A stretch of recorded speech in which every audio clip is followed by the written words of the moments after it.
talk about this derby Sunday. Is this the worst version of this derby that we've seen in the past 20 years, given where both teams are? Yeah, there's no question. This is the Manchester derby because both their sets of fans are unhappy. That sounds like more fun than I think this game will be.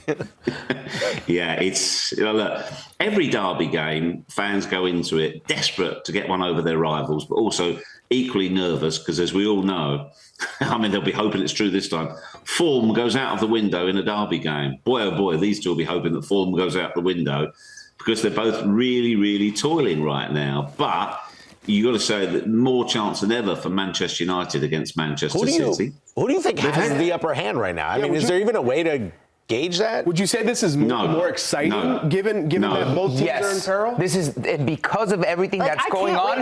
This is the best derby in the last 20 years. I agree. I agree with you. This could be riddled with mistakes. I mean, Pep said today he's happy with the way the team is going. He says we've been in games. I mean, they've got horrendous injuries right now. I think Guardiola, Walker and Diaz are the only fit defenders that he has going into the game at the weekend. He said, look, if we can cut out the mistakes and actually start putting the ball in the back of the net, we'll be okay. But, you know, this is... And don't forget, Ruben Amorim has already beaten Manchester City this season for Sporting, of course. It was his final game. So he knows them. I think it's a great derby because not just because of the history, what is at stake, and also with both of them right now, they are both wounded animals, and that can go either way. So who in your mind is more willing to change what they've done in the past in terms of tactics and formations and players? Because it feels like both of them had a set way of playing, and it feels like maybe it's not working at the moment, so you have to change it. Who's more willing to change? Do you think Pep's coming out in a low block? Charlie, I think it would be, if I was guessing, I'd say it'd be Pep, because we know Ruben Amorim is wedded to 3-4-3. That's his avowed formation. So I don't expect him to change from that. There could be tweaks within it, but Pep, he's always been adaptable. Some people say he's, you know, sometimes a little too clever, although it's hard to criticise a coach with his track record. I think he would be open to doing something different, which he might have to, A, because of the opposition and the way they play, and also because what he has available as well. So, but I tell you what I would say, there's a victory here for somebody, which would be a huge morale booster for the next part of the season. It'd be a massive win for either of them, because particularly for Manchester United, if they could get one over the champions, that would really boost them, and that would be a timely, if you like, nod to Ruben Amorim's credentials as a coach. Jeff, real quick, if Pep loses, think about where we are. Think about the cascading media attention on this man. If Pep loses his match handily, not like the FA Cup final, I'm talking about handily, he gets handed his ass to him by Ruben Amorim. The whole thing. Like Sporting did it. Bro, exactly. Both cheeks and the crack gets handed to him. Oh, my. Jeff. He's done some interviews this week. He's talked about how he's struggling. He's incredibly stressed. He has a skin condition. He can't digest food. He's very lonely, and nobody will understand loneliness as a manager. He won't take another club job. He only wants to do national because it's exhausting. The optics around him, that he looks tired. Everything is negative. Is that a problem? It is a problem, Rebecca, because in a way it's mirroring the team and the football club. It also shows us that he's human. The best manager in club football is having a confidence crisis, isn't quite sure. There's doubt in his mind, there's doubt in his players' mind. That's why we're seeing this Manchester City team play as they are. Listen, when things have been going well for Pep, we've all put him on the pedestal and talked about him being one of the greatest club managers of all time. He has to now get through this tough period that other managers have to do, that Russell Martin and Kieran McKenna and all those managers down there have to get through. And so he's just shown us a little bit behind the curtain, and I'm surprised he's been so open and as transparent to talk about some of the personal things he's talked about this week.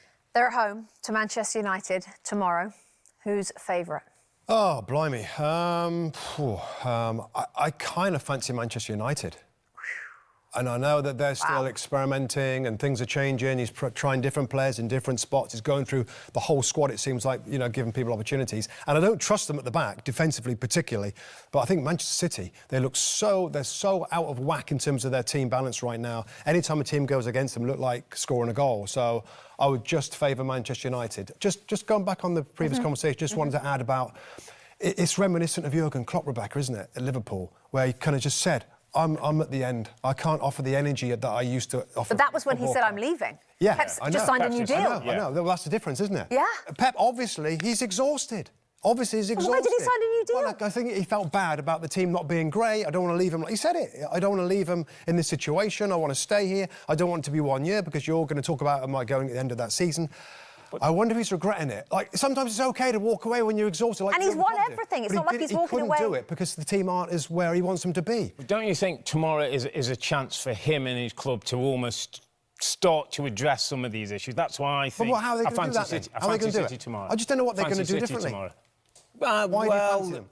I just feel like this game, what's gone on, we've almost got to the crescendo. Now I just feel like Manchester City can find a way, get a result, find a way to get a result and start to address this issue. But you said at the beginning of the show, when we were talking about Newcastle, that teams tend to reflect their manager. Correct. And Pep looks exhausted, and so do Manchester City. Can they get themselves up for the big one tomorrow in the Manchester derby? That is tomorrow at 11:30 Eastern. There is a derby this weekend. Oh. Manchester City are playing at Manchester United.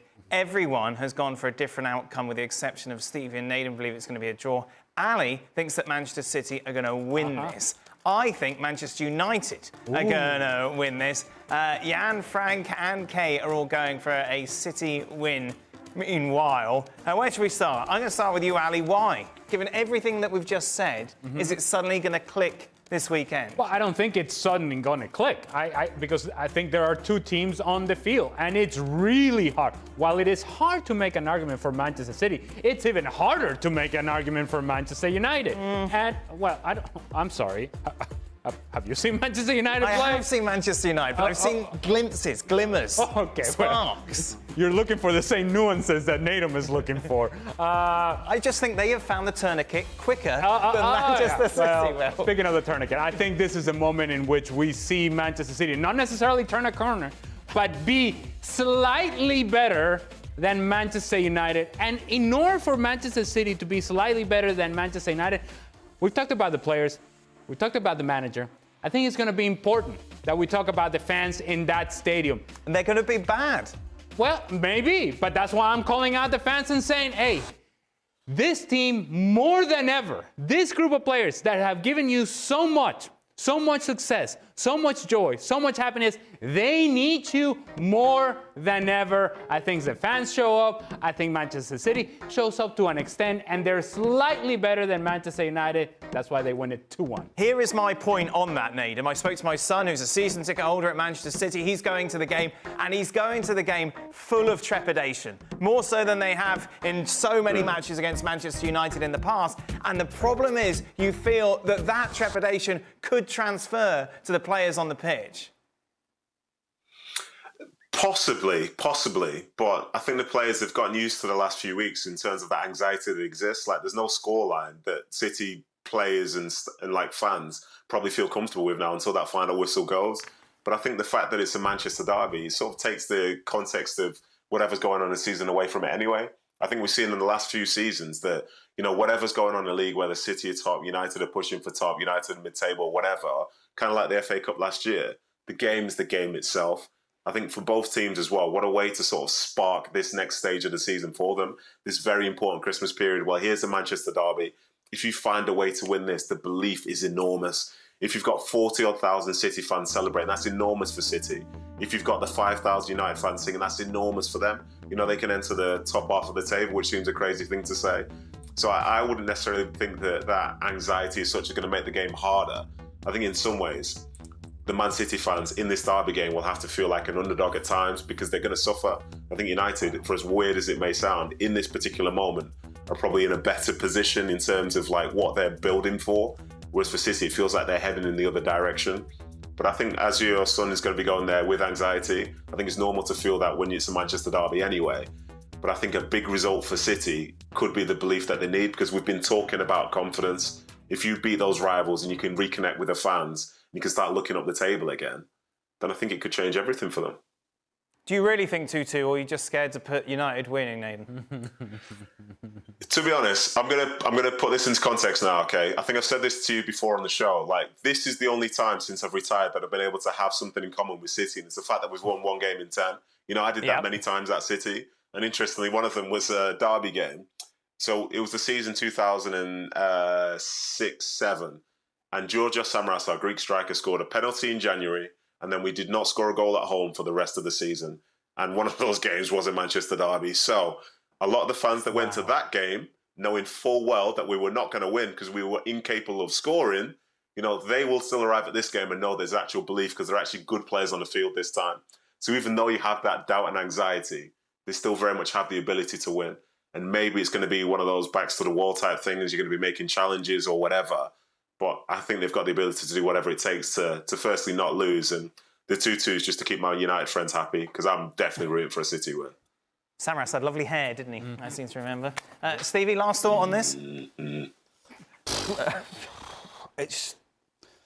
I don't see Man United winning this game, to be honest. You know, both sides defensively have been absolutely shaky. I mean, you saw United at Victoria Pilsen the other night. I mean, they were all over the shop, just the same way City are. That's why I've gone for 2-2. Right. Because neither side look sharp going forward either. They don't look as though they're about to rip anybody apart. So it's going to, if anybody wins this, it's going to be because they've defended better than the opposition. Right. No, I'm sitting on the fence. Yeah. I just don't see either side. I don't see either side winning this game. I just can't see it. And when I look at both teams, all I see is problems. Yes. And they've actually, both sides have got the same problems, which is up front, middle of the park, and defensive. And goalkeeper as well. Throw that in. A very positive result for Manchester United, and it wasn't pretty. But how badly did Ruben Amorim need this one? Well, it was more than welcome, wasn't it, Suze? I mean, that's their first win in 7. So they really did need a win. You know, they've not been going in the right way, and going into the Manchester derby, you know, it's all the confidence they need. I've got to say that spat there that you just spoke about, that doesn't really tell the full story, because I can't remember which way round it was. One didn't pass the other, so he gets the hump. Okay, you can understand that. But then, in return, I think it was Højlund, well, because you didn't pass to me, I'm not going to pass to you. That's when it gets ridiculous. That's when it gets childish. So, yeah, you want passion, and there's nothing wrong with being direct with teammates. But if you're not passing to each other for a perceived slight, that's pretty poor. So I think Ruben Amorim was trying to put a positive spin on something there, which I think privately he might have had words with the pair of them. I feel like, personally, that happens all the time on a football pitch. Players, if you don't pass it to him, you don't pass it to the other guy. There's spats. You take care of it. You get angry at each other. You want to hold each other accountable. Nico, I agree. But if it's spilling over into not providing an assist because of a perceived slight on you earlier on, and you're costing your team a goal, do you think that's acceptable? No, I get it. Why are we asking Charlie, bro? If somebody stops you from getting a hat trick because they wanted to take the shot themselves, how you feeling? It depends if it was the right decision or not, or if I felt it was selfish. In this call, if you're Rasmus Højlund, how would you feel? If I'm Rasmus Højlund, who could really use a hat trick, by the way. Okay, but I have a brace, and that's back-to-back braces, and we won the game. You wouldn't be upset if you missed out on a hat trick? No.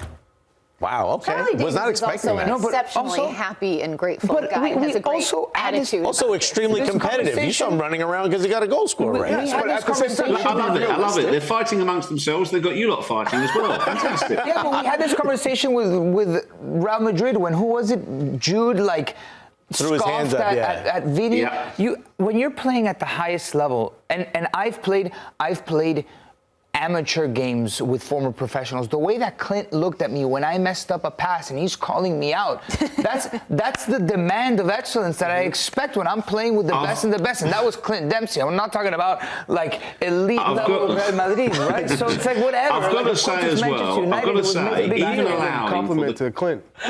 even allowing for the caveat that Charlie is the nicest guy in the world, which we all know he is, super, super guy.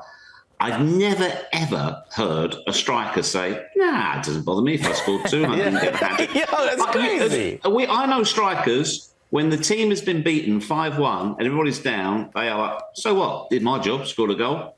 They're a different breed. Yeah. So, just like Charlie, goalkeepers. you're the exception. We love you for it.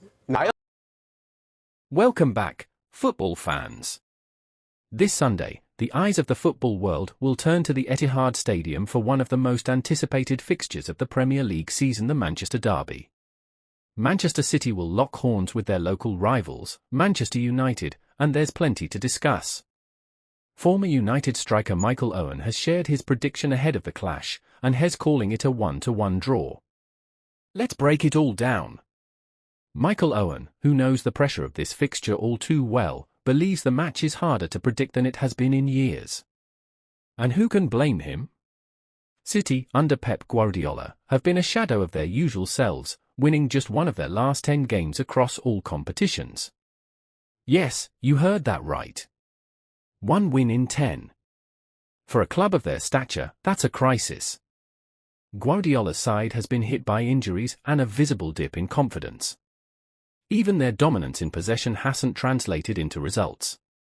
Michael Owen was blunt, saying City are unrecognisable and that it's hard to see where their next win might come from.